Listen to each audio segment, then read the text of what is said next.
A few days ago, the Constitutional Court set forth June to determine the application filed by the ruling NRM party and two supporters, Chibuku MP Saleh Kamba and Marian Agasha. And then he wants to resurrect from courts of law against the institution he's serving. That is why I think it is important for him to recognize the importance of doing his duty. They had to look around. They had scouts around and tout and find one Saleh Kamba whom they could use. People like those of Kamba consider themselves more, not as members of parliament, but as people, operatives of the executive, of the system. It's a redundant allegation, and those allegations which have been in the politics of Uganda for a long time. When somebody comes out to sort out a situation, they say he has been bribed, he has been... Even you know very well, they have been accusing our colleagues, the Search Kubos, of being used, being bribed. So the allegations they are facing are the allegations I'm facing. Later, NRM chairman President Yoweri Museveni filed another application seeking an interim injunction against the continued stay in parliament of the expelled four NRM MPs Theodore Sechkubo, Wilfred Niwagaba, Muhammad Insereko and Barnabas Kasimiri. A few months ago, NRM threw the legislators out of its ranks for disseminating harmful propaganda against the party, forming cliques internally, promoting intrigue and using abusive language, contrary to Rule 41A of the NRM Constitution. Do not, at any one moment, respect any form of summon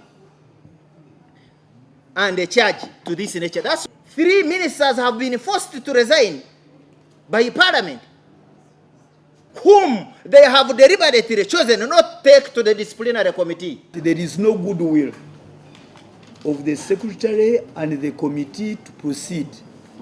What they are discharging are personal vendetta hidden in the party. For us, we are handling this matter according to the law. Earlier, the MPs had sought a court injunction challenging the party's disciplinary committee proceedings but lost, and court advised them to appear before the committee, but they refused. It's this committee that recommended the MPs' expulsion to the NRM Central Executive Committee, which went with the proposal. Subsequently, NRM Secretary General Amama Mbabazi wrote to the Speaker of Parliament and the Electoral Commission announcing the dismissal of the lawmakers and seeking expulsion from Parliament. But Speaker Rebecca Litwala Kadaga declined to expel the MPs, arguing that it would be a violation of the Constitution, which provides clear grounds for how an MP can lose their seat, and expulsion from the political party is none of them. NRM has rejected her interpretation of the Constitution. Honourable members, I will ask to note from the above quoted article of the Constitution. Kadaga is the second vice chairperson of the NRM party.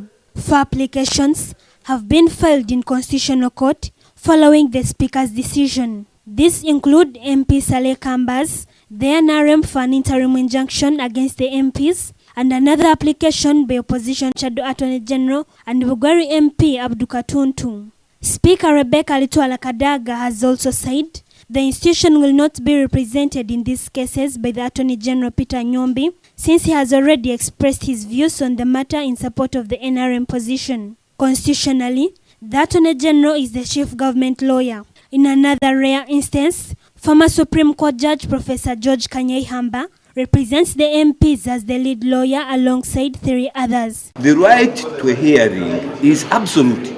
It is inalienable. They must have referred to that and they said, my friends, our case has no beginning or end. That's why they conceded. The applications before Justices Remi Kasule, Agustine Nshimye and Stephen Kavuma. Bahati Remi, Namayo Moses, NBS Television.